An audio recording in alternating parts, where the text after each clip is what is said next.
Oh, okay. So I'm trying to figure out how to take out audio. Maybe if I do it in my settings, like I just disable. Hold on, let me see if this does anything.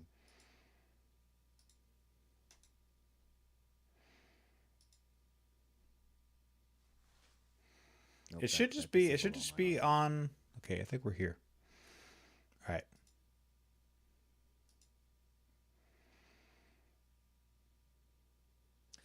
I mean, I've got an iPad over there I could pull up Instagram on. Yeah, I mean, so what I've done in the past is, I'll just do that. yeah, I'll just do I've that. done that before. I've used my phone before. Well, my phone's like Yeah, I know, but like 30 years old. I have a work phone, and or I've Oh, brag, brag, brag. hey, it's a crappy work phone.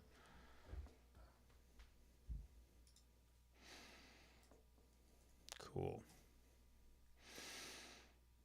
Hmm.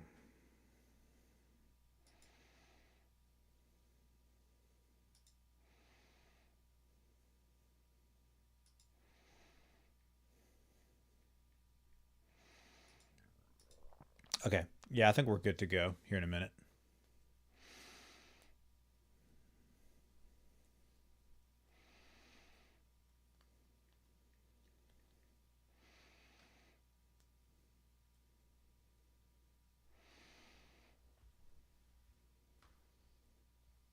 You good?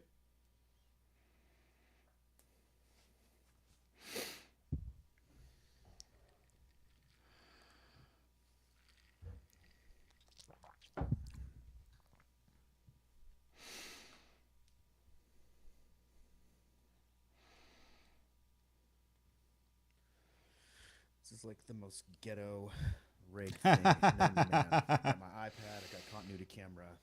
Hey, it's fine. I'm using continuity camera too. I just got some cool lights. That's all. All right, let's go live. I'm gonna go live starting in one, two, tres. Here we are.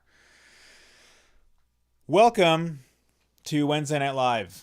I'm Jimmy, and I am joined by the formidable Greg Good of evening. the Negative Feedback Podcast, a guitar extraordinaire, an Ableton demigod, Demigod. a Please tell me more. um, a an expert in all things recycled technology things.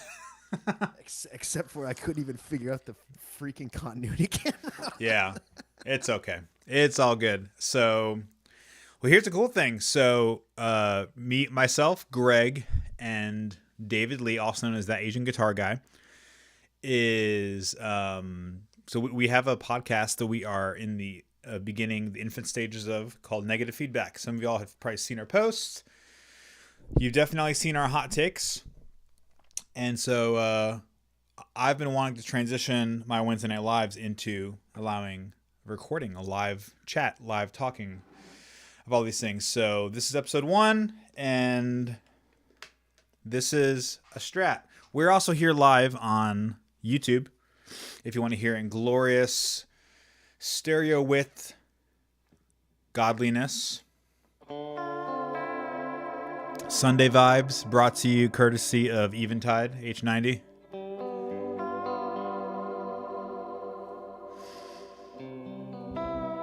Reverb brought to you by Maris. Delay brought to you by Maris. Cocktails brought to you by. Tequila. I'm drinking Fernet. Ah, you like Fernet.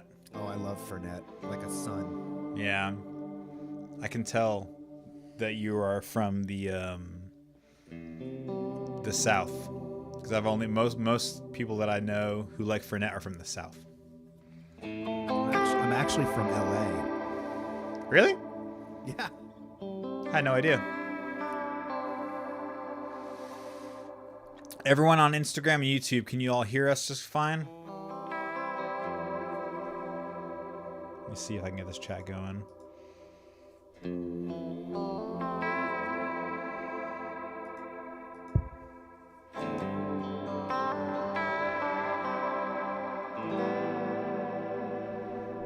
So, what are some things that came out today that has caused a bit of a ruckus in the guitar community? Can I? Greg? Well, oh, cool. It's got we've got the YouTube chat. Yeah, Yep. we got the that's awesome. Yeah, so Okay. on Restream we have YouTube chat, and then on the other page we And I have got the my- Instagram chat. I got my Jeff Asher Ripper. Morgan gave us a big thumbs up, saying yes, sounds good. Do I sound as sexy as I feel, Asher? I'm curious. No, I would say my wife saw my activity on Facebook and she equated me to a child. Yeah, A giant man baby. And she giant man baby. The way that I would describe it was I just saw the postings happening this morning and I decided I was going to try and ruin someone's day. That's just what I was thinking. Yeah. If you are I'll try that. I'll turn up a little bit. If you are unfamiliar with the what Greg is referring to, Tonex released or made their release public today of the Tonex 1, which is a mini pedal, a mini amp pedal. Just a little guy. Just a little guy. Chiquita. Little Little chode. show. And yeah, so the Tonex 1. All of the all of the great and cool guitar influencers released their videos today about it. I didn't release a video. I didn't release a video either about it. I'm not a great influencer, I guess. Yeah, but have you listened to any of the demos yet? No. No, I listened to a few. I listened to the Tone Junkies one. Oh, you know what? I listened to Devin Bumstead Okay. at the Tone Shepherd. I listened to him talk about latency. Yes. Because I thought what he was mentioning was prevalent because there are, I'm sure, lots of people out there who are going to want to buy either a Tonex 1 to go with their Tonex, Yeah. or maybe like, oh, I already have a Tonex, but I want to get a stereo one, so now this is my way to do it. But Yeah. the latency between the two causes a discrepancy. So Yeah. So that's a good point. So earlier in the day, me and Greg were chatting about, or actually, so during my Q&A today, I had a bunch of people reach out and ask about, they wanted my opinions on the Tonex, and obviously I don't have any opinion because I've never used one. But some people are like, I want to use amps, but I also think it could be cool to maybe use a Tonex in addition to an amp, which I'm like, that's cool. Like that's definitely an option. The discrepancy here is if you want to use two, a full analog source and a digital source, you have to deal with analog to digital and digital to analog delay computation. It's latency, right? And the cool thing is pretty much every device that has latency, whether that's Two Notes, Captor X, Line 6 Helix, or any of those, they have their latency specs pretty well documented. And so really, and this was the thing that I was telling you about earlier today, the secret sauce of being able to run a modeler with a real amp is you need to add a few milliseconds of delay, of full wet delay, to your analog things. I was wondering if this is where, because I tried with my Fractal. Yeah. Like I had an Axe 3 Mark II a couple years ago, and I was all in. And I had this beautiful, I have a basement as well, like you, just sitting in the corner collecting dust. And I was like, you know what? I've got a captor box. Yeah. I can load some IRs. I could run a parallel loop on the back of the Fractal. And so I was investigating what the comb filtering was going to look like. Yeah. With with delay and stuff like that. I never pulled, because then you're getting to that point where it's just like, okay, now I'm lugging an amp and a captor box and the Fractal and all the work and the effort when I could just use the Fractal. So I did. I'm sorry, Dad, I failed you, but so the way that I've gone about doing it is if I'm running both my amps in my room one of my amps is mic'd up. Usually it's my matchless, which is mic'd up with the cream back in my cab over here. Usually I'll run the basement into my Captor X. So the Captor X, you can adjust the latency settings in the app, and I have it set to its lowest latency setting, which is 1.2 milliseconds. So what I do is this is actually kind of the bougie part of me. So what I do is in my interface, I send my audio out from my microphones get summed into an output that goes into my tape machine. Just to sum warm it up. Yeah. Just to sum the signals, really. Oh, okay. And then I take the stereo output of the tape machine, and that's my audio input for left and right, right? So what I do is on the send from the mic blend going into the tape machine, I add a 1.2 millisecond delay to that. And on my interface, on the RME stuff, you can add time delay on any of your outputs, because they're setting up all of your, like the new firmware is set up so that you can do spatial audio, which if you're doing spatial audio in a room, you need to have like the speakers in sync and in phase with each other. So right. I mean, well, that's Apple's new thing too with their Pro Pods and all that stuff. They can do spatial, but also just to comment on that too. Talking about because I know Ableton will compensate for latency. Is there a way in the Apollo? Because I'm still new to the Apollo world. Does the Apollo have this within its console app? Is there a way that I don't think, dude. It's been a long time. Or also Anthony Groves, welcome. Thanks, buddy. Oh, the legend has joined. The legend is here. The Florida man is here. Oh, Josh Flores. Holy crap. Yeah, Josh. Actually, I got together with Josh today. Did you? Well, yeah. He was working up in the Woodlands where I live, and he's letting me borrow one of his guitars. Is that the Penguin or the Duo? No. It's the Veritas. He has a Veritas. Oh, sick. I don't know the model, but which one is it? A hollow body or is it? No, it's the one that looks like a Jaguar. Oh, they keep changing the name. Yeah, whatever it is. Anthony says Josh is the legend. See, official Ramon Tellez. Ramon Tellez. Okay, I wasn't sure if it was gonna be Ramonte. Ramon Tellez. I'm from Brazil. Hey, I said it the widest I could. So official Riverton. Official Raymond Tellez. Anyway, thanks y'all for joining on this Wednesday Night Live. Also, it's gonna be just straight up gonna be the first live podcast. Hopefully, of many to come. Yeah, we're doing the dang thing. Anyway, okay, so we're talking about latency. We're talking about the Tone X, right? Tone X1. Tone X1. The Tone X1. One. Not to be confused with Christ, who has won. Yeah. That was my funny hot take. I had anyway. Oh, that was a good one. I spit my coffee on it.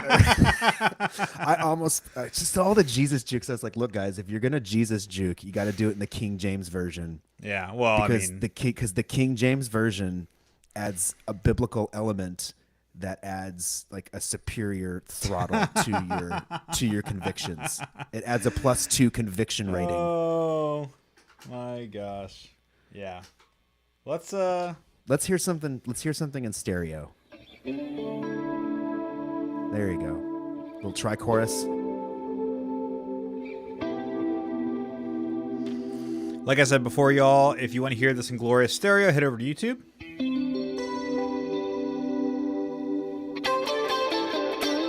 Yeah, that doesn't sound bad. I'm using the Eventide H90, my J-Rig tri-stereo chorus. Using just a standard 8th note delay on the LVX, but I'm going to move it to my Ping Pong. I'm also going to move my reverb down to Hall.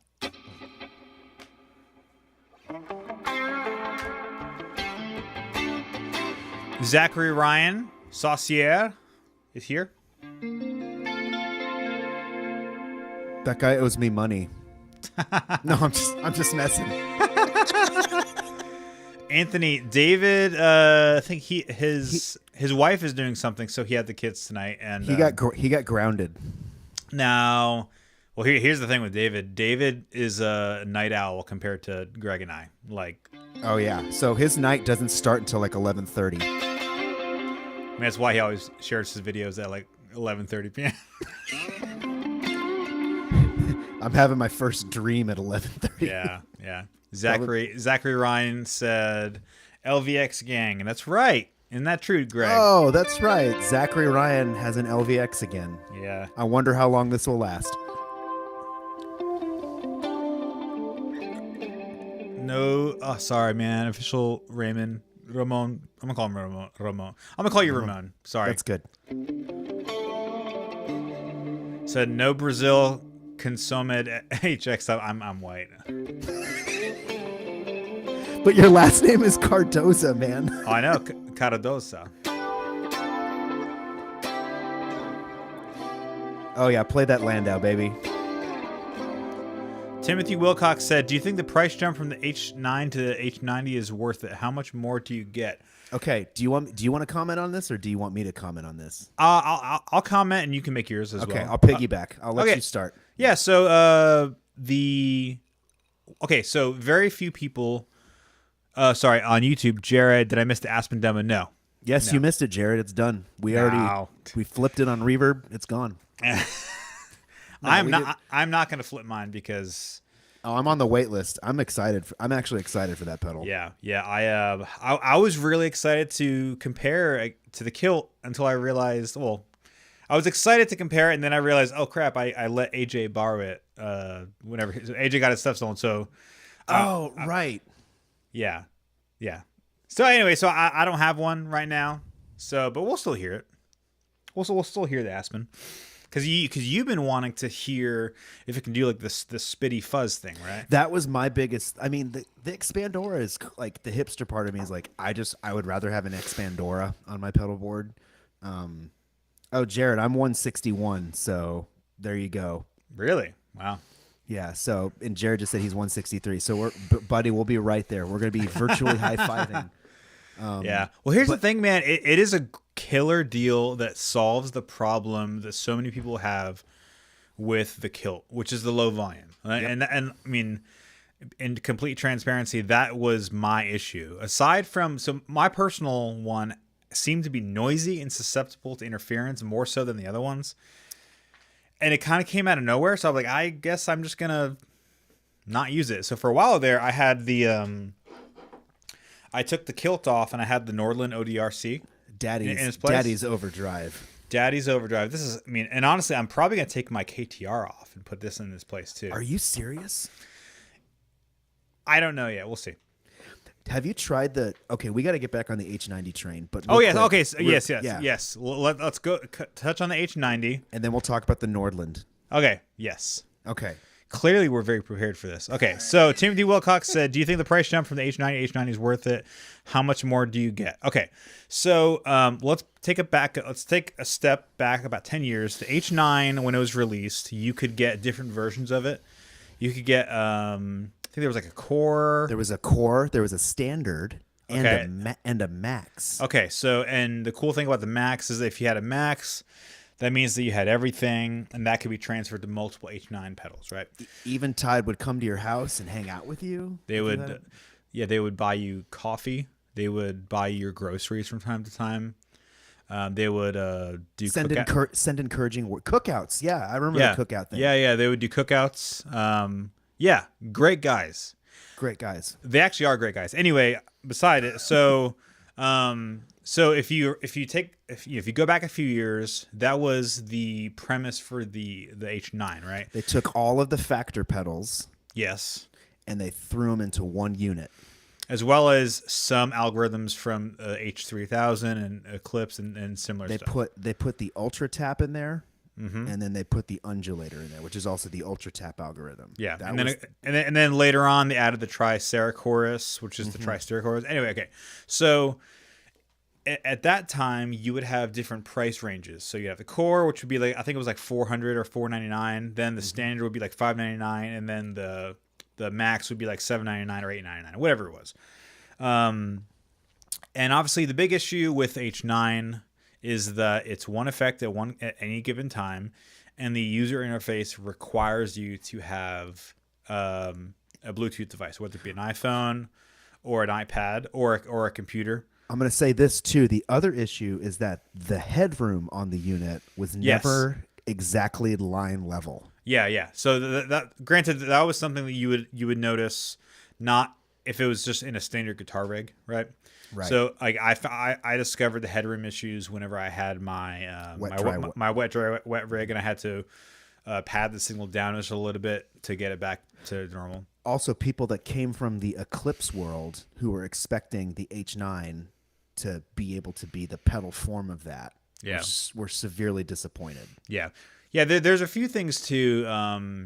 Eventide is a company that insists on not doing analog drive-through, and I'm a believer that it affects the sound, not in a bad way or a good way. It's just a noticeable thing. Like it adds its thing to your signal. Anyway, so this is a big long tangent about the H9. So the H9 is all the factor pedals and some of the rack unit effects in one device with one effect at one time, right? You could stack them by getting multiples in it, because if you had one max account, then you could have I think 5 or 6 H9s, and you'd have any effect you could possibly want, right? So now a few years later, now we have the H90. What the H90 solves is a few things. The H90 solves user interface. The actual interface can be controlled on the pedal with a few knobs, and it's not terribly complicated. It's brilliant. Yeah, it's fine. I don't interact with the pedal in that regard a whole ton. I do exclusively. Okay, that's good. You have a few different modes you can operate in. You can do it in its like perform mode or its preset mode. So it gives you a few different options.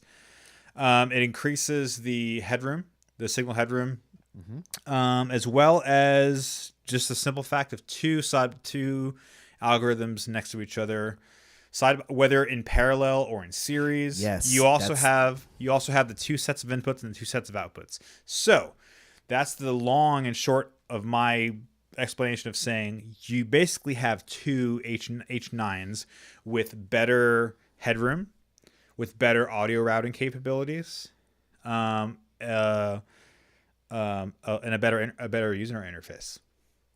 I'm gonna jump onto a couple more things with that. With that, the thing that makes for those of you who are not Eventide aficionado, as myself, I'm a huge rack effect guy. Yeah.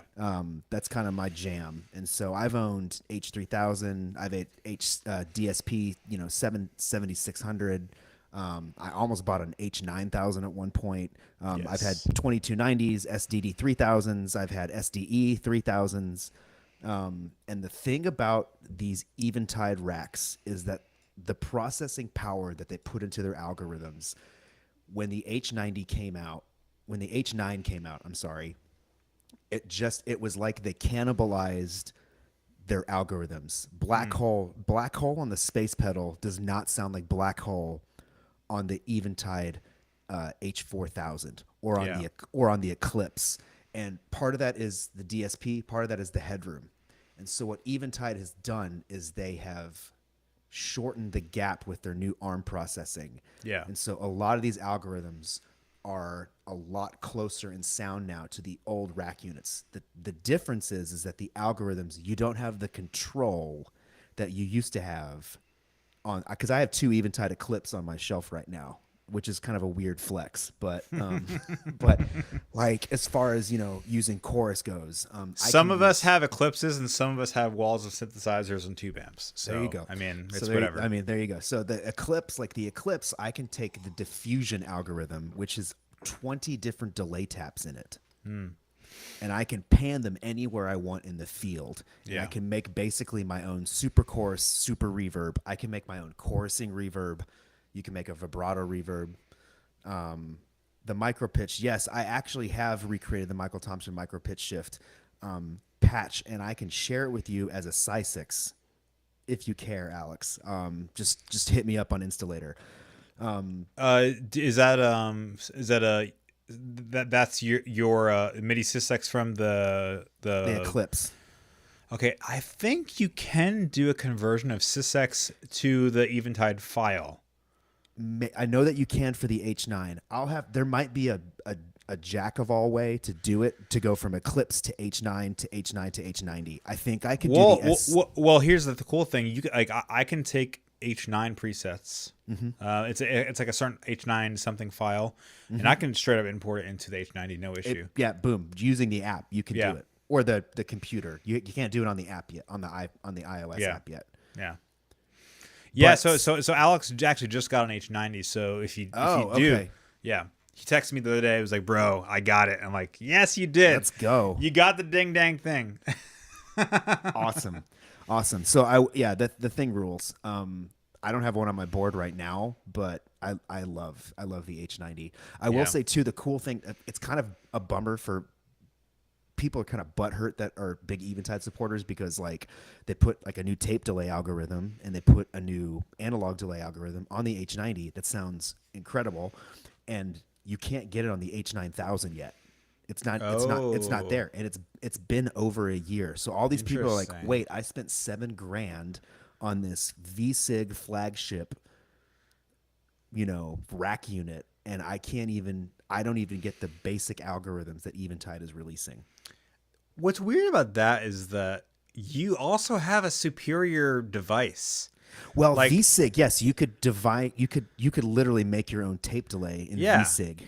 Yeah, it's like, because I think the H90 or H9000 also gives you, I don't know if it's full USB control with like a creator editor type thing, but it's like a lot more. Like you can do a V-Sig, lot more. I can't. Don't get me started, because I'll start talking about V-Sig and I won't quit.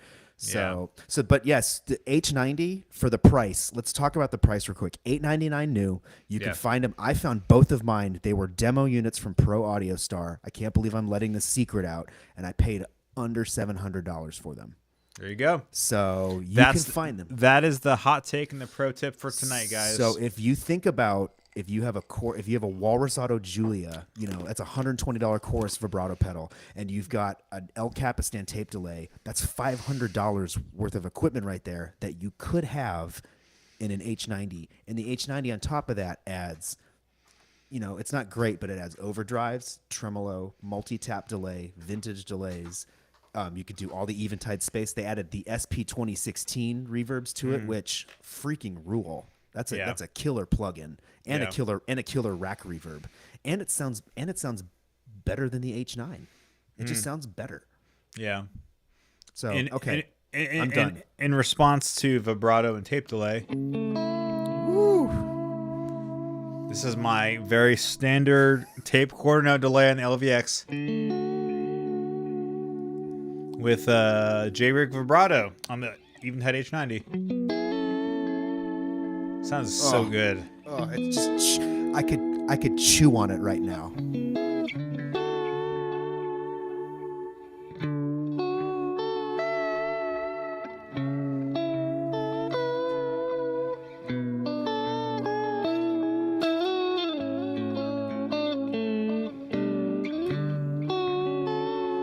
Yeah. That's it. I just want you to play during my boring daily life. Just play that. just play that melancholy music. One of the things I started doing recently at church is utilizing a lot more like heavily filtered and toned down sound.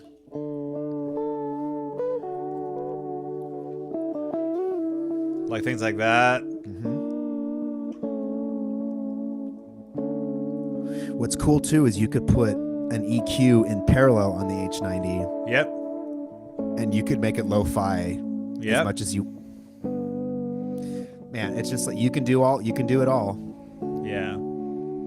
Yeah, Alex, he's got all of his. If you sign up for his Dropbox link, everything that he posts, I'm pretty sure it's all there. Yeah, everything. Yeah, everything I ever make will always be there. Unless it's the quad cortex stuff. Well, no, because I think that's just on the website. That's a no-no. Yeah. Alex Rios, also, what are you boys drinking? I'm drinking a basic margarita using Lalo tequila, Cointreau, and some fresh lime juice. Simple. And Greg was drinking Fernet, right? I'm drinking Fernet with a splash of a probiotic Dr. Pepper. I love that. Because that's all I got. Yeah. Alex, actually, I met Alex through here. And, yeah, man. He's also a tequila guy. There you go. Yeah. I love me some tequila. Yeah. People that are like whiskey snobs here in Kentucky, they just talk about the price of whiskey and blah, blah, blah. And I just laugh. I laugh in tequila is what I laugh. Any Legend of Zelda fans? Yes. I'm a huge Legend of Zelda fan. Yeah, the Chroma Console. Chroma Console's a great pedal. Like, seriously. It's a cool pedal. I just think that the form factor that they put all of their... It's just not utilitarian. You think so? And I mean, the Chroma... You're saying the Chroma Console? I watched a couple of demos on it, and it's just like, to get to all the functions, it's like... It's not just multiple button, like, to get to the underlying features. It's like key button combinations. And well, I mean, so to me, that's not a huge deal because I'm coming from the synth world, which is very much like that. Like, you press a button. I'm just lazy. I work on phones, so it's like I have to do all the stuff with the Samsung phone. I just like... You can be lazy. It's fine. It's just like, I don't have time for that noise, like, in my free time. But it's like when the Chroma Console finally was off a wait list, I was very tempted to get one for a minute, just because of the lo-fi thing. But okay, so we've talked about the H90. Let's please talk about the Nordland. Sure. Yeah. Overdrive. So unless I'm jumping the gun, Jimmy, I don't want to derail your. Well, I think what we need to do is we need to listen to the Aspen. Okay, that's fair. Right. So, as many of y'all know, Case Study Effects. So to me, kind of came out of nowhere. Mm-hmm. I think they used to be a different company name. Also, hey, Soul Sweet mixed this. My buddy Andrew Lopez. He just hopped in on the IG chat. Let's go. He runs a broadcast at the Loft, and he's the genius. The goat. The genius. Go. He's out here just like yapping and goating. David Yowsey is on. Man, OG. Gear Talk, Praise and Worship, OG. Right there. Circa 2010s something. Let's freaking go, man. Yeah. The legend is in the house. I also met David through the Maris group, actually. Yeah. Yeah. It's a family reunion tonight. I know, right? See, we have a few people in the YouTube chat. Sorry guys, we will get to the pedal stuff, but there's more people than usual on YouTube and Instagram tonight. So this is awesome. See Kyle Chumchall said H90 vibrato might be my favorite vibrato. I agree. Amen. And here's the reason why. So the H90 vibrato is my favorite because you get all the well, so for me, my vibrato actually stems from the Tricera chorus algorithm. So you get like you can make your vibrato very, very wide and not just like very standard pitch up and down. So for me, like even my vibrato on the H90 is there's a little bit of stereo width in it, but it's mostly just like standard mono. But I can make it as wide as I want to. Right. The ability to add choral in there too, so you get a little bit of like not chorusing, pitch shifting in there too is wacky cool. Yeah. So one of the things we talked about a few weeks ago was that there are different camps with vibrato. Some people are Boss VB2 vibrato, right? So I guess that's you. That's me. And other people are Roland ensemble bass. Okay, they're like the CE1 camp. Yeah. So and really the difference there is they're both the same company. The VB2 is a sine wave pitch vibrato, and the ensemble is a triangle wave. Yes, and the triangle wave. And I prefer triangle wave. I like triangle wave for my chorus. Yeah, and I like it for both. I mean, oh, there you go. Yeah, okay. Yeah. I like it. I have a CE2, so I like the triangle. Yeah. I like the triangle for chorus. Yeah, but even when I was using the Julia, I use it on triangle all the time because the thing is, it sounds more aggressive. Sounds more like in your face. Oh yeah. The vibrato with the VB2, it sounds good. It sounds It's a little milk toast. I'll say it. Yeah. I mean, it's not a bad sound, but it's like I can tell It blends so well though. But the interesting thing is like there are definitely guys and players who like that's kind of the signature of their sound. So like Taylor Johnson of Phil Wickham and a bunch of other things, that's kind of his sound. He uses the sine wave vibrato sound on the Boss VB2, and then of course all the other people that kind of come in line with that, Jake Faber, Ethan C, a bunch of other guys like Colony House. What's his fate? Oh my gosh. Colony House guys. Yeah, I know what you're talking about. Scotty Mills is a big VB2 supporter. Yeah. Michael Pope, see, on YouTube, Baptism of Frequency, it said, "What's a good way to get shimmer delays? I'd rather one pedal, but I can build it into a board." He also said delays before or after blues drive. Depends on what your Baptisms of Frequency. Depends on what your shimmer, what reverb you have on your board right now. What reverb do you have on your board? I would say answer that question and we can talk. Well, also, I mean, I'm assuming he's talking about shimmer reverb, maybe not shimmer delay. I mean, the timeline has the ice delay thing, which does a kind of weird pitch shifty thing. So anyway, cool.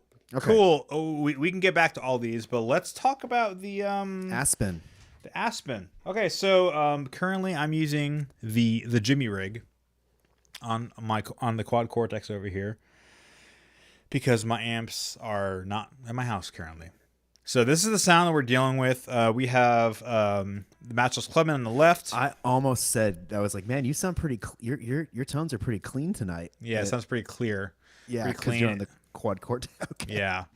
It has a little less grit, a little less like hair to it. I can hear the transients difference. Yeah. Okay, so Matchless Clubman is on the left. Bassman is on the right. Like I said, if you're in YouTube, you can hear it in Glorious Stereo. If you're on Instagram, you're going to hear it in mono. Whatever. So this is the core tone. I'm using my Strat, right, with the Antiquities in the neck middle and the 59 humbucker on the bridge. And this is the core clean sound.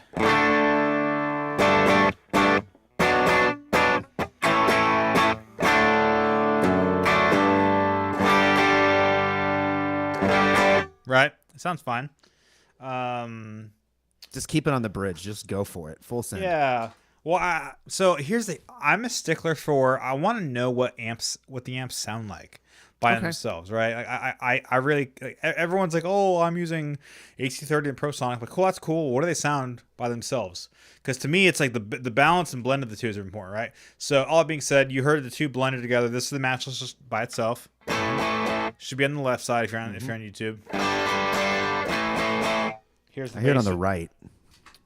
Yeah, it's probably just backwards on your end. Oh, and then here's the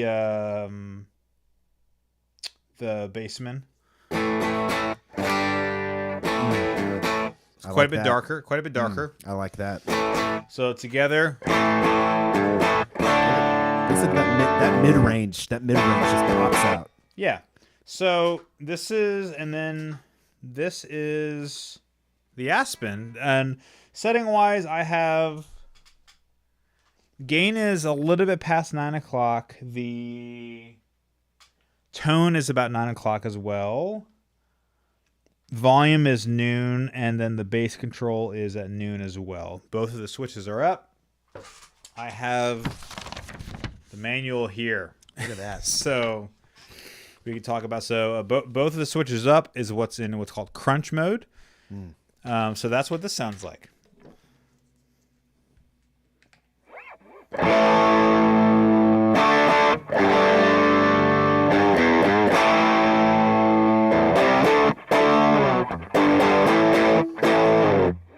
That's vintage vibey, man. Yeah, to me it kind of sounds like a Rat actually. A little bit, not without as much filter hiss on there. Yeah. I mean, it's okay. Funny thing is, those settings are what it looked like out of the box. I just turned the gain up, and I was like, "Oh, that's fine. We're there. Boom. Anthony Grove says, "I like it. I also do too." David Yossi, you're 131 on the Aspen list. You're ahead of Greg, bro. Here's the thing, dude. He's not Tone Ranger audio. He's not Analog Man. You'll get it in time, guaranteed. I guarantee. You'll get it. I bet you he's 2 months out. I'll bet you. You think so? Or less. I bet you he's 8 weeks. Yeah. I mean, here's the thing though. Jimmy will sell you his Aspen drive for $500. No, I won't. For $400. I'll sell you my Tone X1 for $999. Which that was not me on Gear Talk today. That was not me on Reverb today. That was me. It got flagged literally within 8 minutes. Yeah. And I got a lot of by Reverb. I also got a lot of hate mail from people on Reverb. My god.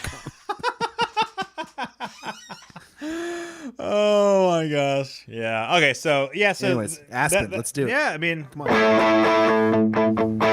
So for me, that's pretty gainy actually for my setup. Considering I have my King of Tone red, which is like okay. All right, a little more mid-rangey. Then I have the yellow side of the King of Tone. A little cleaner. Does the yellow side have more low end to it? Obviously. The settings are a little different too. Yeah, okay. Some people like their King of Tones to have like the exact same settings. Like it's 2 pedals back to back. So I use the yellow kind of for like my what I would call clean plus. So if I had the compressor and my delay on, this would be like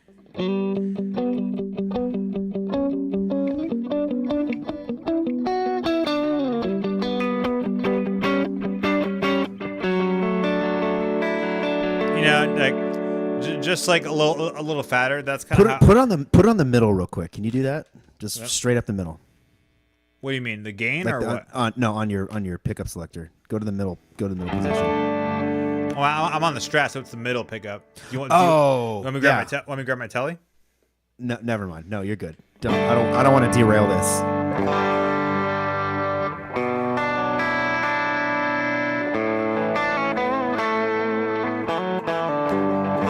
Anyway, so that's how I would, I'm referencing the King of Tone because a lot of people know what that sounds like.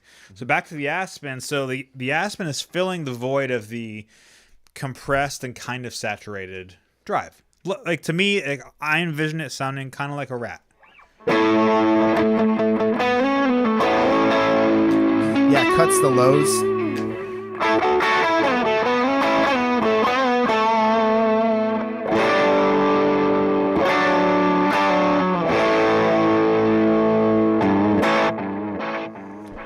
Yeah. So, I don't know the exact type of like clipping or saturation that it is, but to me, it sounds a little bit more like a hard clipping drive.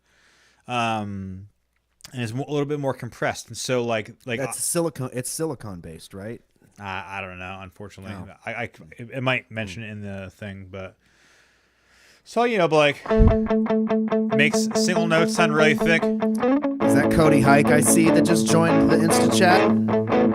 Cody Hike, welcome to Wednesday Night Live. Look at that. Look at that. The man, the myth. Cody's a great dude too. I met him. He is the Quad Cortex king. Is he?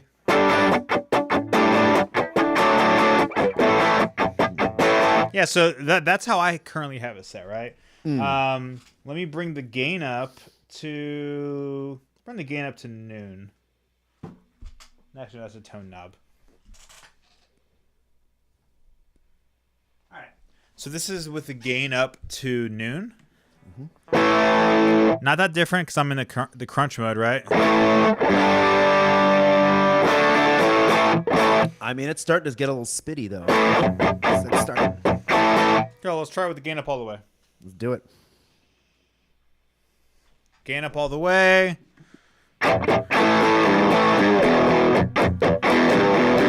little spitty.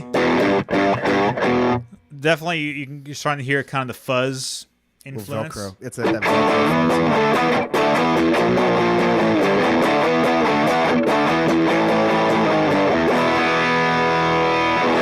That's pretty cool. That's pretty cool. Let me bring the gain down. Jeremiah Hernandez just joined. Look at that. I love Jeremiah. He's a great guy. He's in Austin, if I remember correctly. Yeah. Mm-hmm. And he's a fitness guy. Fitness. Me too. Don't make that joke. I'm not. I didn't. Did you? I said me too. Fitness what? All right. Cool. So nice. Okay, dip switch 1. Yeah, I'm not going to adjust the tone too much. I'm happy with the core tone of it all. Okay, so that's with the 2 switches both on the upside. The next mode is overdrive mode, which is switch 1 up and switch 2 down. Okay, so gain is at noon. Let's hear how that sounds different.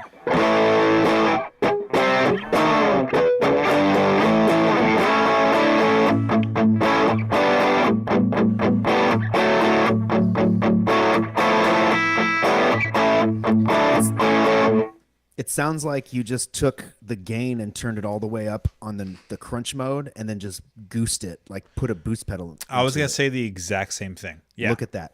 Yeah.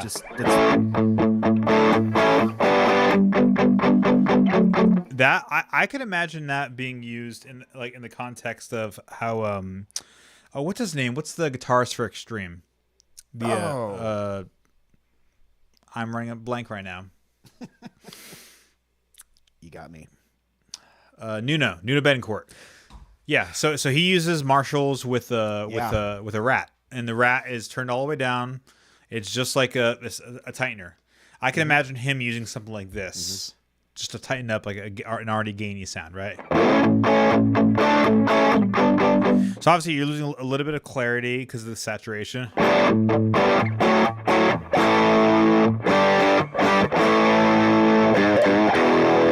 I'm starting to hear that kind of a little bit of fuzzy stuff, right? Let's try the gain up all the way, all right? Let's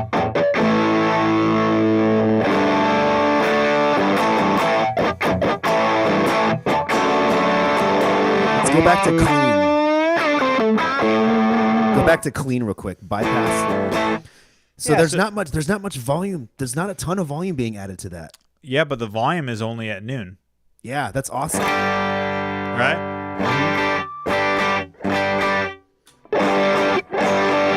Turn the volume up. This is at 3 o'clock.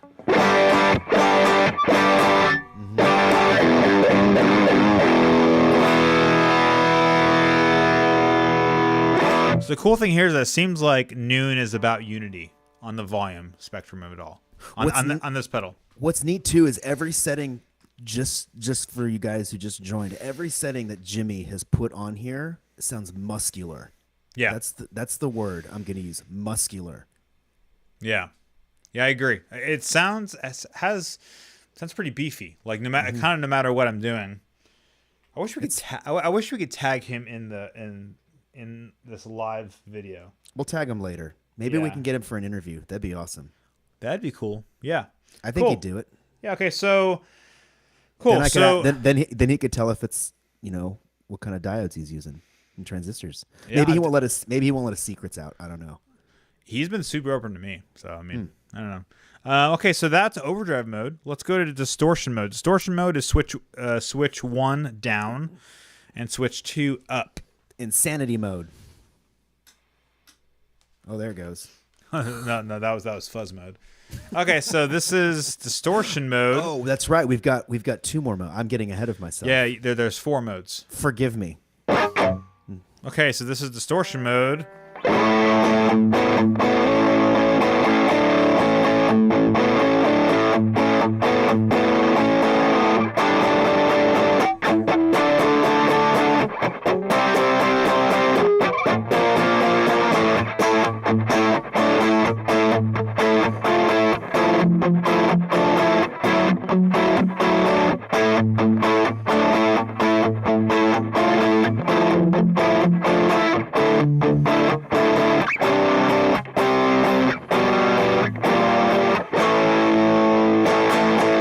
Man, what's killer? What's wild about that is even as it's getting more compressed in the top end, I still hear a ton of harmonic content. Yeah. In that and that's what's impressive to me. There's a ton of It's just like you still hear this full range. Yeah. Of information. And not to mention the fact that we're using a quad Cortex with my amps, so like furthermore to that point, Cool. So let's see. What do we want to hear from here? So that's with the gain up to noon. Let's see what. I'll get there in a second. Daddy wants to hear some fuzz. This is with the gain up all the way in distortion mode. All right.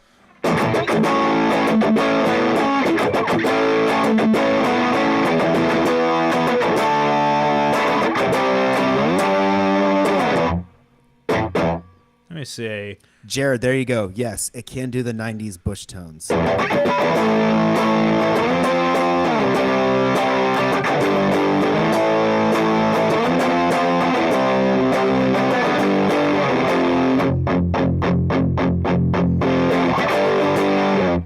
Take it easy, Timothy. Have a good night, man. Anyone else know that song? Yeah, have a good night, Timothy. Yeah.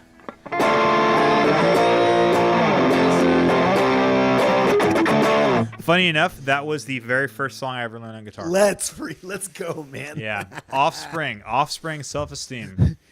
Oh, man. Such a good song. They were a bucket list band for a long time for me. Yeah. Apparently the. One second. I think I messed up my mic. No, thank you, Jared. Thank you. Apparently, what's his name? Apparently, the lead singer. Apparently, he's like brilliant. He's kind of like a Brian May, where Brian May is like an actual astrophysicist. Oh yeah. Apparently, the lead singer of The Offspring has like a PhD in like Roe. You mean? Because it's not something like psychology or whatever. Like just a brilliant guy. Oh, I don't know why I said Roe. I was thinking Sublime. Why did I think that? No, yeah. No, he's the Offspring guy. Yeah, it's funny. I mean, it's the same thing with Rage Against the Machine. I mean, what's his face has got a PhD from Harvard. So, which one? Zach De La Rocha? No, guitarist. Yeah. Audio Slave. Oh gosh. I know what you're talking about. I've had a half drink. I can't. You're getting old, Greg. You're getting old. Old Greg. Anyway. Okay. So my liquor. Yeah. Okay. So that's a distortion mode, right? Okay. Switch 1 is down and switch 2 is up. Let's hear fuzz. Let's do it. Fuzz. And I'm gonna start off with the gain down a little bit lower. Just, I think it's gonna do the spinny thing. I hope so. So it gated itself a little bit. It did. That's why. Yeah. Okay. So this is the fuzz mode. Both switches are down. Gain is at about 9 o'clock, so it's low gain.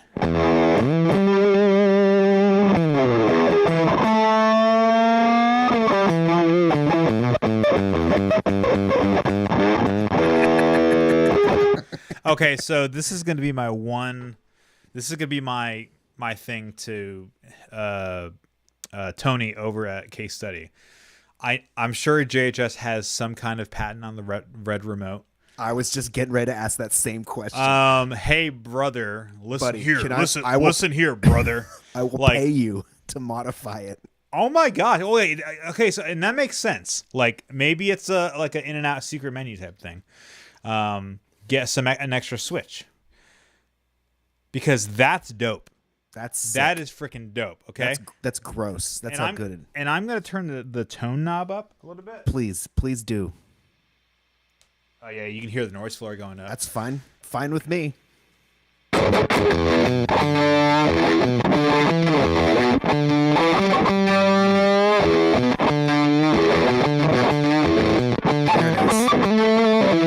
It's like those old Japanese Velcro fuzzes, like the Valco. Yeah, man. And it's especially when you turn that treble up. The nice thing is that it's not harsh. It's actually just adding presence to the existing like implosion, right? It's awesome.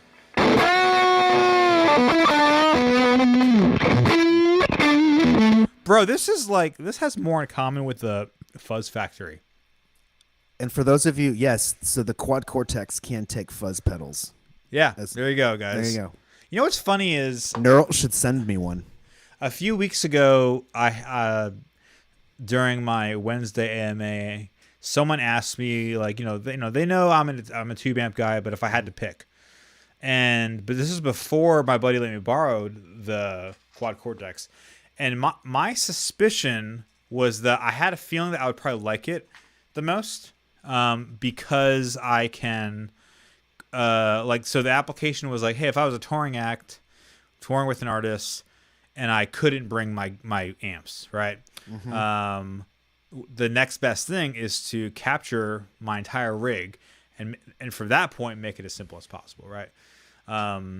Instead of, which I suppose the Tonex could do too, but the advantage of the Quad Cortex is that I could, well, it's by the time that you buy 2 for amps, one for drives perpetually, so you could capture everything.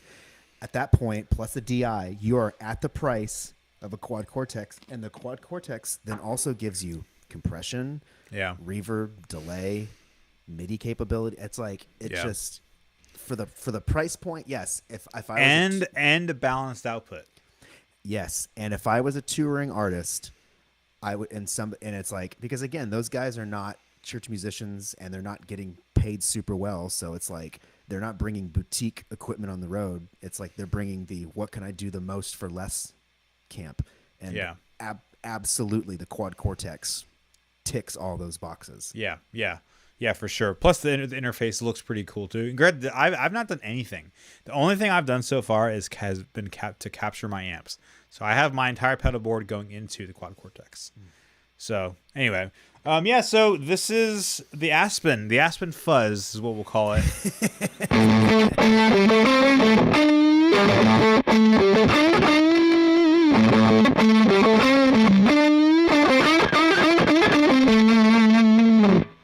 Y'all, that freaking rips, man. I was gonna say, don't say it, man. We'll edit it in post. All right, gain up to noon on the Aspen.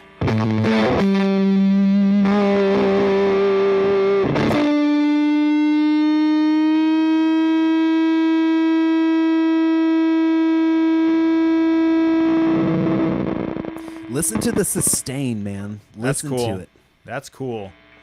So obviously, bend in a note, let it sustain, then listen to it crush in on itself too. Mm-hmm. Actually, hold on a second. Put some reverb and delay on it.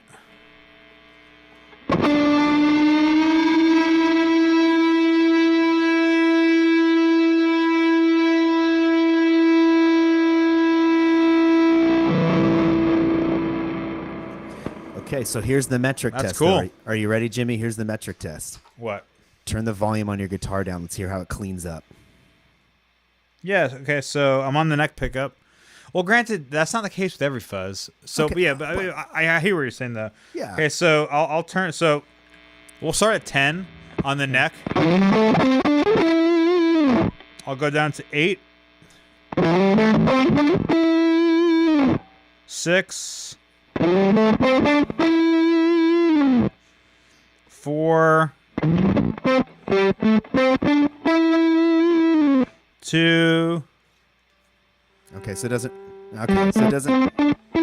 Yeah. Do you have a noise gate on the Quad Cortex? Is there a noise gate on? No. You turned it off. No, it's noisy. Here. No, I'm just asking because if it wasn't okay, so it doesn't clean up, but that's okay. Yeah. So the noise, the what you're hearing is like the gated fuzz thing. Awesome. These spitty fuzzes do.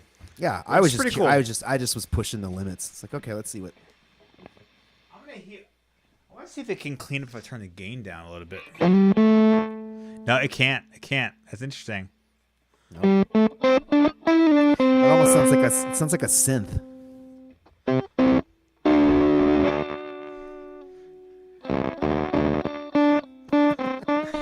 That's so cool. There it is. The Earthquaker Bit Crusher. David Yossi says that sounds like a tornado alarm. You sound like a tornado alarm.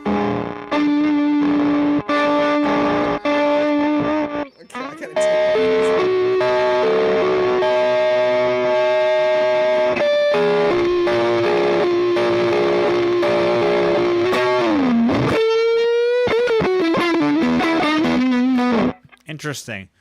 Very interesting. All right, let me see. Go back to I'm going back to Crunch. Yeah, so I think that Pinstripe Pedals. Hey Charlie. Thanks for joining in on this Wednesday Night Live.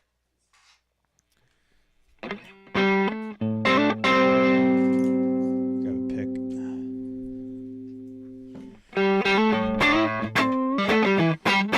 Interesting thing about the tone circuit is maybe it's the style of pedal. I'm definitely liking the tone when it's in like its normal distortion modes down a little bit.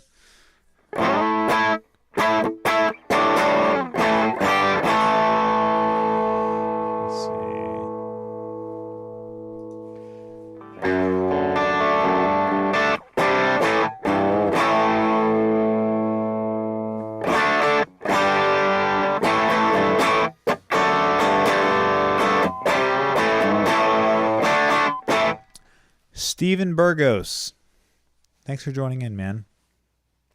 Love your page. Love your playing. Currently, we are talking about the Case Study Effects Aspen. This is what's on right now in the crunch mode.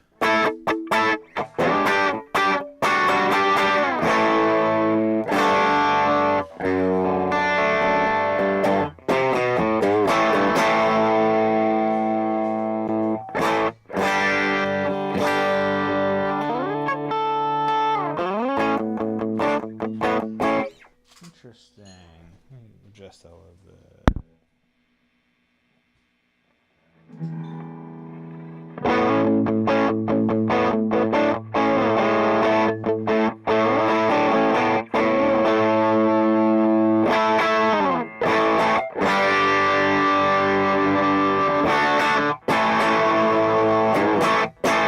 Baptism of Frequency and a few other guys on YouTube. Yeah, that's the Case Study Effects Aspen. He created the Aspen kind of as a response to the Kilt being kind of quiet. So he did that, added some other features. Yeah, it's a great sounding pedal, man. That rules. Yeah, I was happy with it before, and some of these sounds, they're not, not entirely things I would go for. When did Charlie jump on? He just hopped on like a minute ago. Awesome. Hey, Charlie, you rule, man. Yeah, your products rule. Just side note, guys, for he also rules. Oh, but that's why I said you rule. Your product rules. Yeah. For those of you, I bought a Daiso XO and it was having some issues, and this is the first time I reached out to a company and they sent me a label. Normally the companies have been like, okay, well, send it in and we'll repair it. Wow. Charlie was like, hey, here's a label and we'll get it back to you as soon as we can. And it did it in less than a week. That's just really awesome. Yeah. I'm gonna call him the king of Guthrie, Oklahoma. Yeah. There's a new sheriff for these parts. Actually, funny story, Charlie. Maybe about 10 years ago, me and my family were driving through Oklahoma to Colorado to do some camping. And we stayed at a friend's house in Guthrie. And that evening, I think it was like evening sunset, there was a huge earthquake in Oklahoma. And we could feel it all. Like I had never experienced an earthquake before. So I'm like, I'm in Oklahoma. I know historically there would be like buffalo runs. I'm like, am I about to like be trampled over by a buffalo? Is that what happens in Oklahoma? I not spent much time in Oklahoma, but it was it was a major earthquake. So apparently it's somewhat common in that part of the country. Unexpected. Anyway, back to pedals. Back to the Aspen Overdrive. Yeah, so it's dude. I mean, I'm super happy with it, man. I'm super excited. And how much is it? Oh, that's a good question. Let's see. If you type in Case Study Aspen on the interwebs, like all this scientific stuff comes up, like for smart people. Yeah. Well, no, not necessarily. There's Aspen Overdrive. There's no pricing. It just has a wait list. Oh, I want to say I know it's under $200. Awesome. That was his thing when he first listed it. He's like, yeah, it's under $200. It might be like 189. Okay. So which to me is a killer. Dude, I mean, how much is the kilt? The kilt's like right around there. Yeah, like well, if you buy the original, it's like $400 or $500. Yeah, but I mean, if you're looking to get into the game, you're probably not looking to buy an original kilt. And here's the thing about there's a wait list for this pedal right now. So here's the thing about the wait list. I jumped on the wait list. I have my email. I jumped on Sunday, and I was 164 in line. And right now, as of Wednesday, I'm 158. So nice. He's going through it.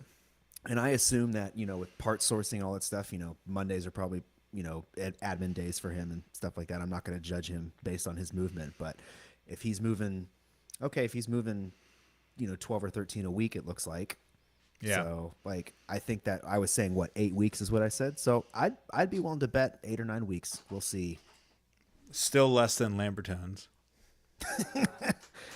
I mean, it's not a King of Tone. What are they at? Like 6.5 years right now for a King of Tone? Dude, I don't even think about it because I got so lucky on mine. I would just, I have a Prince of Tone and it rules, but if I was gung ho about getting a King of Tone, I would just buy one. Yeah. Is that your Therme-ish patch? It's called J-Rig Pitch Glitch. Jared on YouTube said, I believe it said 180 to 189 the other day. So yeah. Okay. I think that's about right. What a deal. Also, by the way, I bought mine. I was not given mine. FYI, everyone. No one's said anything, but yeah. I bought mine. We're not shilling over here. Yeah, guys, so this is my J-Rig Pitch Glitch preset on the LVX.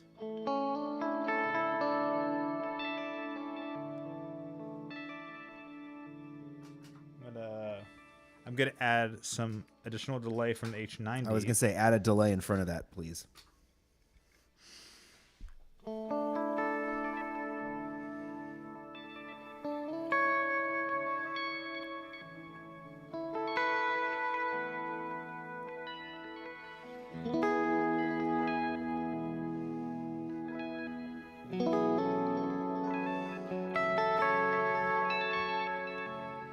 I'm going to tell you right now, Jimmy, the only reason I still have an LVX is because of you. Damn right. Because you make it sound so good, and I feel so stupid that I can't make it sound. And I can't make it sound that good. Have you hopped in on my Dropbox? I have. I just haven't had the time. I have your reverb. Your reverbs are killer. I have your first iteration. Yeah. And then I think I have your old tape delay from yesteryear for the LVX, but we're in an audit at work right now, so not a ton of guitar playing going on right now. That just sounds. Is there reverb on right now? Do you have any reverb? I do. Yeah, just the little room. The hall. Put a big one on there. Let's hear some width.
That's great, man. So I think I was talking about it last week. What I like about sounds like that, or let me phrase that. What I like about gear like this is that it can allow me to discover things that I would not, that I would accidentally discover.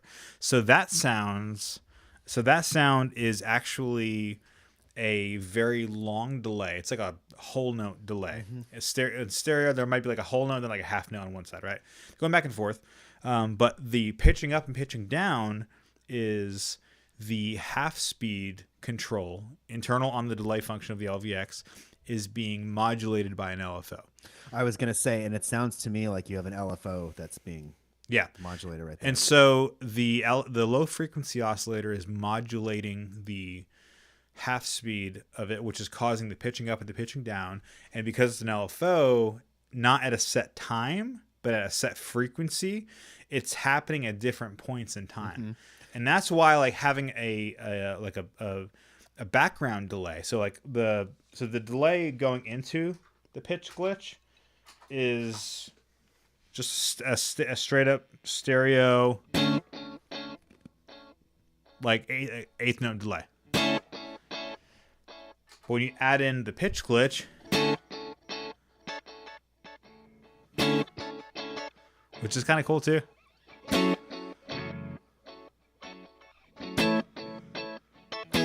The thing that's really impressive to me about the LVX, this is why I've held on to it, is like the bleep bloop pedals, as we've been calling them, like are just like the mood and the therme. Yeah, therme, mood, microcosm. Like they've gained a ton of popularity, but it's like they're all like reverse mode C, phenomenal pedal. Yeah. You know, it's like they're killer, but it's like they do one thing and they're so expensive, and the LVX kind of allows you to get a little taste of that drug.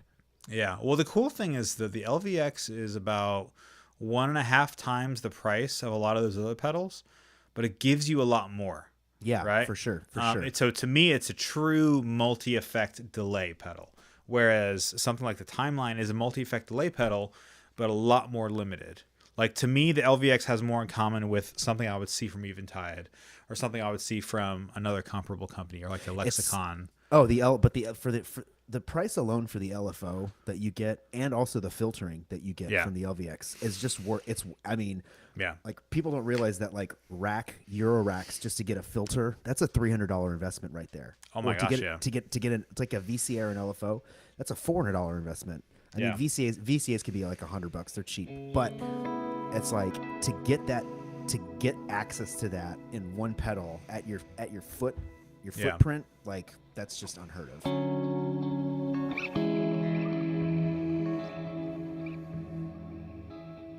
Minor 6, do it. Okay, I like that.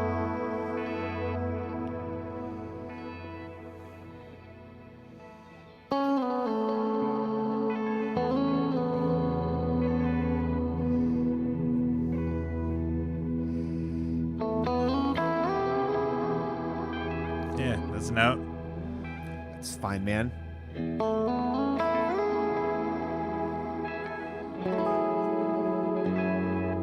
What frequency range do you have it? The LFO? Yeah. Now you've piqued my curiosity. 5.6 hertz. Okay. Pretty slow. Yeah.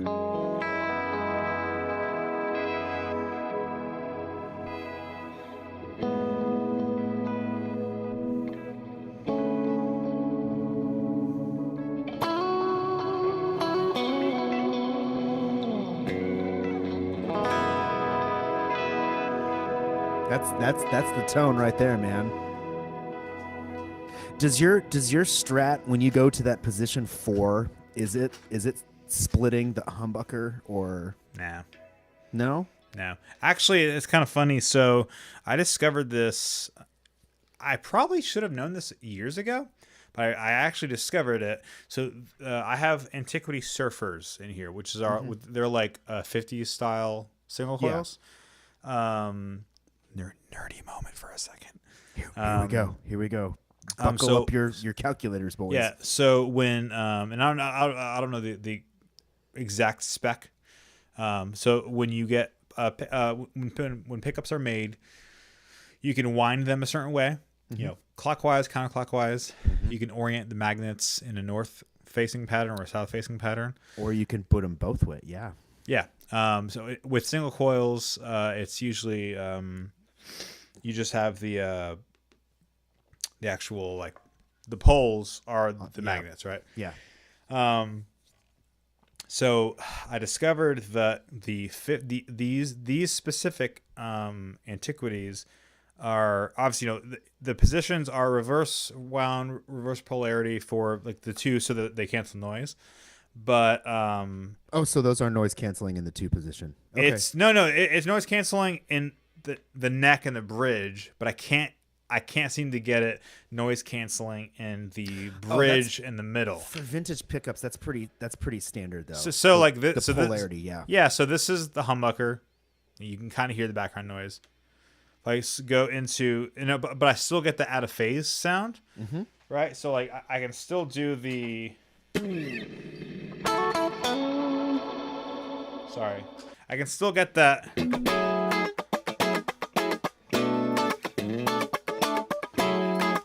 But it's just not perfectly noise canceling. I could probably figure it out. But even the humbucker doesn't. It's not at like. It's still. I mean, even though it's a humbucker, it's like still taking some of the noise out of it. I mean, it's not as noisy as my Strats. My Strat's got custom shop 50 fat pickups in it, and it's definitely a little bit noisier in that position than yours. Now the way around it, and because the thing is like with these single coils, like all the pickups are the same. Like they're not like. You'll get a reverse wound, reverse polarity one, so you can get the noiseless positions, right? I probably could get away with just moving the neck pickup into the middle and middle pickup to the neck, but I'm just tired. And honestly, as much as I love Strats, I hate wiring these things. I hate them. I hate it. I hate it like a passion in my bosom. I happily paid somebody to wire my Strat. Yeah. Well, actually, so what I did was I bought a loaded pick guard from Sweetwater. That's smart. I was like, no shame. I don't care about it. Like, to me, it's fine. Like, my time is worth more than $200 to get the pick guard. I'm getting ready to buy a wiring kit for my my 94 Gibby. I'm gonna do it because I got those. I didn't tell you this. I got those P90 silencers from Seymour Duncan. Nice. Okay, yeah. That's cool. Like the new ones. They've got like it's not a dummy coil. They're doing like a tri-coil thing, in out of phase. So I think we have a surprise here. David, random Asian guy. What's up, brother? What's up, man? Oh, not much. We're just we're actually probably about to finish up here in a little bit. It's all good. I was gonna say I turned into a pumpkin in about 20 minutes. So yeah, it's all good, man. We had a very good episode so far, though. Very good episode. We talked about the kilt. We talked about the Aspen. We talked about H90, Tonex. It was a good talk. We didn't really get into the Tonex thing. Maybe that's probably for the best. Well, I mean, we talked about the experience that we created for the world today. Which, by the way, you can thank Greg for my reel today. He created all the memes. 100%. So, I am a genius.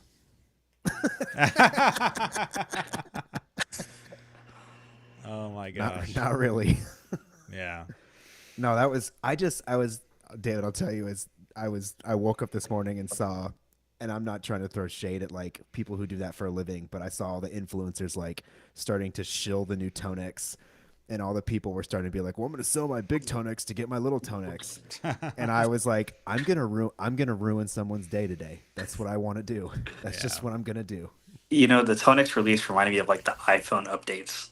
It's like releasing the iPhone 14, same exact thing. Well, what's different? Well, it's got a better camera. Well, how better? Well, it's kind of the same. Well, what about the operating system? Well, it still does all the things. Okay, well, how much is it? Oh I just got so frustrated. Like, and again, I'm not trying to throw shade. So if I'm offensive, I apologize. But I just got to the point where I was even watching somebody say like, Oh man, okay. So if you use your IK multimedia points, you can get 2 of these Tonex ones for $250 total. And then somebody was like, "Well, how do you get the points? Like you have to buy their plugins and stuff." And I'm like, "But if you already have 2 Tonex pedals, why?" Because they can get more stuff with the space savings and spend more money. No, you can't. No, you can't. By the time you add cabling and power, you can add one more pedal. But no, you can add a lot more. So I'll give you an example. Anthony Groves is a guy who he definitely there's a rotation of things that are coming in and going out. Oh sure, and they're almost always smaller. He's not replacing a Tonex size pedal, like a full size pedal with an H90 or whatever. He's replacing it with more specialized, smaller, kind of obscure things. I will tell you this. So Kenyon, I'm gonna name drop too. Kenyon Reed and I were talking. Guys, we get it. You're bros with them. It's okay. You don't need it. It's best not friends. It's not you don't even need to drop the name drop thing. It's fine. You know him. I texted Kenyon earlier and we were talking about it, and I said you are because he said, to me this is a great thing because I could put literally 2 Tonex ones in a backpack and fly with it. And I said, well, of course you can. You are the anomaly and I would say Anthony Groves is the anomaly. Jake Fauber is the anomaly. It's like, those are the guys that are doing it for a living and, doing fly dates, and the average schmuck living in Louisville, Kentucky, I could just pick up my Tonexes in a Ziploc bag that I have them in right now and just walk over to my church. And it's just I just don't understand why people are going to sell their other Tonex pedals at a loss to pick up something that sounds identical. And that's where I was when I saw people saying that, that's when I was like, okay, I'm gonna my goal now is to piss somebody off. That's just my goal. Yeah. Well, I think the discussion there is we all know the trends of church musicians constantly going and buying stuff and trading and selling, whatever. I'm guilty as sin of that. Yeah. And so it's kind of funny as an outsider seeing it, because it's the same thing, bro. Mm-hmm. It's literally the same. You're literally uploading the same sounds. And actually, it was kind of funny. What's his name? Tone Junkie guy, whatever his name is. Jonathan Sullivan. Jonathan Sullivan from HW from Tone Junkie. Anyway. Well, hello there. So he was talking today. So he released a video talking about it, and then he released a secondary video talking about it more as a contrarian view. Mm-hmm. And he's like, of course, all the church players are going to buy 2 for 2 amps. But he was like, one of the things he was discussing was, you have a device that can do X, Y, and Z versus a device that ends up being primarily a certain thing, right? Mm-hmm. So he was saying, in his case, he would probably, he could see the use case of having 2 Tonexes, two Tonex ones, the mini ones. Let's just call it Tonex Mini, all right? Is that okay? Yeah. or we'll call it Tonex Lil Tonex, right? Just a little Tonex. Lil T. Okay, Lil T. There you go. Lil T. Little T. Okay. Low T. No, we're gonna call it low T. Low T. I like little T. I like a side of T. Little side of T. Little side of T. Anyway, that's a southern thing. Yeah. Yeah. Okay. So he was saying he could see the use case of having one just for amps and mm-hmm. one just for pedals, mm-hmm. because it's Kenyon and David know that you can capture pedals really, really well. Oh yeah, their dry pedals are unreal. So it's of course, if you're not a stereo is the only type of thing personality, then of course, get 2 Tonexes for what, $400, something like that. And it's 108. It's 180 new for the mini.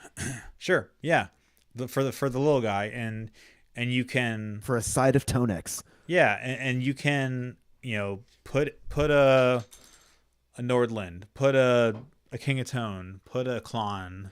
Well, I had a guy at my church text me today, and he said, "Did you see this?" And I kind of he then saw a bunch of the memes, and he was like, "Oh yeah, you saw it." He's got a regular Tonex, killer guitar player. He's using an ACS1 as his amp sim right now, and he sounds phenomenal. Yeah. And then when he plays bass, sometimes he uses the Tonex with bass captures, and he said, "I'm thinking about buying 2 of these mini Tonexes because he primarily uses his Tonex right now as a drive pedal." Yeah. For different flavors and stuff. So I was like, in that use case, I was like, oh man, yeah, if you already have a Tonex pedal and you're looking to like get the captures for your amps, you know, like whether is it an upgrade? Okay, we can probably all arguably say that the Tonex pedals sound great as far as amps. How much better do they sound than an HX Stomp or an Iridium? I think it's negligible. The question to me is like, if you already have those pedals, is it worth the financial loss to then spend more money to get that? I mean, maybe not. I don't know. Yeah. That's not for me to decide. But if you are like looking to dive into the ampless world, like it's a no-brainer at this point. For me at this point. I used the Tonex 2 for a while as drives. Yeah, you did. I think I was like one of the weird minority, which it's funny because you are a minority. I am 100% minority. And I remember Jake had said something like, "Why would you use that for overdrives?" And it's kind of funny to come full circle with that now because I'm wondering. I'm like, man, that's kind of clutch, but I'm like, I don't want to redo my board that's currently getting wired up right now. Yeah. But that's the thing I was saying. It's like all these people have spent all this money to like get their boards rewired, and now I see like some janky Tonex mini sided little sided Tonex. I'm like, you just use what you got. Just use what you have. No. You have to buy the newest thing because you won't be happy until you buy the new thing. I'm never happy. So that's what God says. That's just a side. You have to buy the new thing. If you don't buy the new thing, then you're gone. You might as well just not even be. I'm gonna take from Reformed theology. I'm just low key miserable all the time. I'm just a wretch. Yeah. Oops. Yeah. Sorry what? No, I was just trying to poke fun. I said sorry. Oh my gosh, you need to stop apologizing. Charlie said, Tone Junkie pointed out today that the big box Tonex has the 3-foot switches for 3 settings, so it makes more sense to use one of those as a pedal. And Charlie, that's exactly what we were getting at, where I was like, hey man, now you have 3 overdrives and you could have like Kilt 2, Kilt Fuzz, or in Jimmy's case, Aspen Distortion, Aspen Fuzz. Yeah. You know, and Jimmy could make a lot of money if he ever decided to capture and sell he could retire. I would rather make ad money and affiliate money than be like, hey, here's my thing. Because here's the idea of it all. Like there's the principle behind making money off of your physical output versus something that can be distributed free of your energy, right? So it takes a lot of time and energy at the front end, which is fine. Like there's always investment costs into things, but then I don't have to do it. It's like it'd be like if I was a roofer, well, I only make money every time I put roofs on, versus if I sold software, you know. Or if you're a roofer, you have a group of people that do it for you. I mean, my father-in-law runs this R2 company that I work for, and he's a genius at that. It's just like, even he made a couple of transactional deals today that were like, he didn't have to lift a finger. Yeah. And it's just, I just watched it happen. I was like, this is amazing. Yeah. You know, yeah, for sure. Oh, good for you. So David, while you're here, what's new in the world of that Asian guitar guy, besides making fantastic videos every night at 11:40 p.m.? Dude, I literally... David's hours.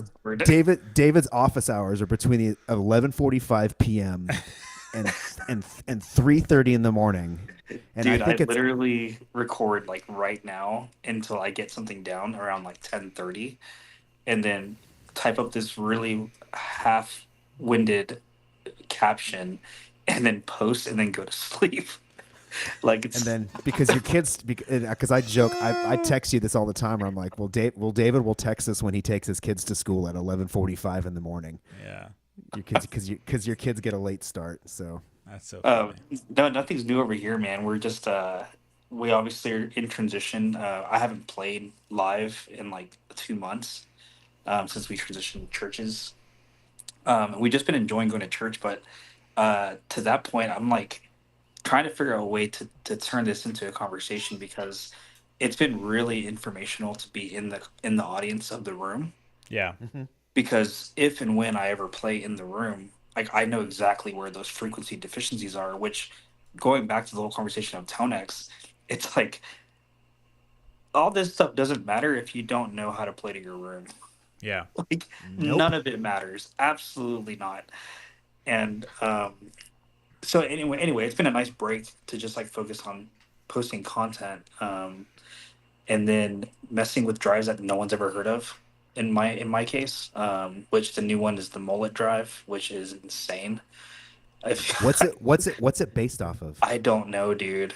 It's some German guy, and there's no description of it on the site that even I don't know.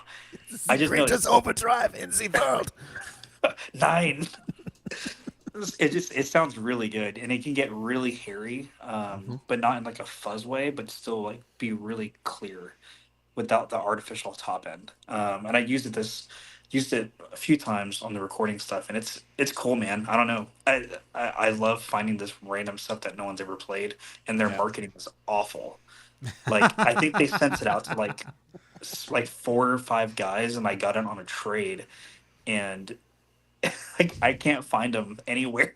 They're all over like EU resellers, and there's not one in the US. It looks like a scam most of the time. Someone called it the Nauticlon inspired pedal because it's super simple on the white, but it looks more like the H90 because it's like got this weird the outer enclosure is like a U and it's white, and then the other side of it is black, so it looks like an H90 like That's overdrive type thing. That's cool. Yeah. But it sounds super stellar. I'm really, really happy about it. You mentioned the experience of like so like you said like their website looks really weird and it looks like a I don't know, maybe like a Russian scam or something like that. No, it's legit, but it's just there's like no marketing material anywhere. Like they don't do anything. So that's kind of how Nordland is too. Like Nordland, like it's a German website, so you have to translate everything. And then they have an English translation now. No, yeah, yes, of course. But it's I guess it's just like other parts of the world. Their web, it just doesn't. Experience is different, right? It looks like a 2007 website. Yes. Yeah. Versus like when it looks like Blogspot meets Zanga. Yes. There's a little picture, a little description, couple of bubble points. Yeah. I mean, but let's be real though. Like, Analog Man is the worst of it all. Oh, like 100%. His is you can't even navigate his website. It's so his horrible. is it's because you go to analogman.com or whatever, and then it takes you to a web page that has a link to say this is our updated web page, and it brings you to a thing that looks like it was made in 1997 by analogman.com because it probably was. And the flashing Java at the bottom of the screen. I love it, and honestly, Mike, never change ever, please. You know what cracks me up with this site though is like if you want to order a Prince of Tone, you have to add it to the cart to see if it's available, and if it's not, it'll tell you it's out of stock. Oh my gosh! There's like this extreme sense of false hope that you get. It turns out Mike like gets off on that kind of stuff. That's why he does it that way. It's you know what? What's also kind of funny is it's the same experience when you're going to send something into him. Like so, like I sent him I sent him my King of Tone to add the individual channel ins and outs so that I could have use 4 cables to use the red side and the other side independently with my switcher. No big deal. And it was literally like send it in with cash inside the pedal. Well, yes, that is true. But it's like, okay, print off this web page thing, like a web page PDF type thing. Print it off. Make sure you have the stuff filled out. Make sure you add in the right. It's like filing taxes with the IRS. Like you got to make sure you put in the right number, otherwise you go to jail. So like you put in the right proper amount, and then you send that proper amount in cash to to him, stick it inside the pedal, and then wrap your pedal up and do all kinds of stuff. Then it's like, then wait 2 weeks or 3 weeks and hope to God you get it back. It's like, it's. Oh, I've sent a few deluxe Memory Man to him, and Yeah, it's like every time I feel like I'm sending money to a drug lord. But what's funny is like it's kind of nice because it's like in some ways, like it feels like you're less likely to get scammed in a situation like that versus marketplace, Facebook Marketplace, trading something and you're talking to a guy that you think you've known for years and then he just never sends the thing out, you know? It's or even with Reverb, like sometimes you buy something on Reverb. Sam Ash the other day sold a counterfeit Analog Man pedal for like $700 a couple weeks ago. Oh my gosh! And it was like they sold a fake one. And it's just like, wow. I don't even want to buy them on Reverb anymore. I was like, yeah, yeah. Speaking of King of Tone, here we go.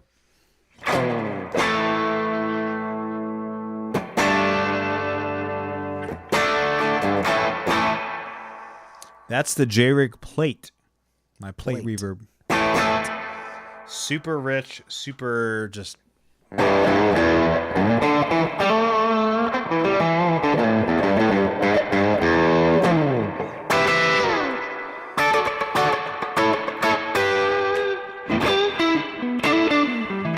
it is.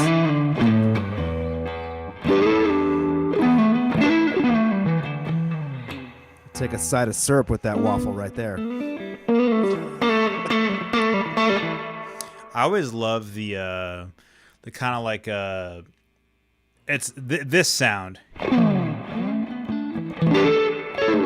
Like it's like when you're raking things across the strings and you're on the neck pickup of a Strat.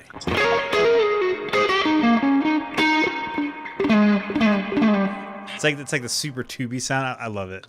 That's like the right amount of throaty. It's like you're slightly Yeah. choking your amp a little bit. Yeah.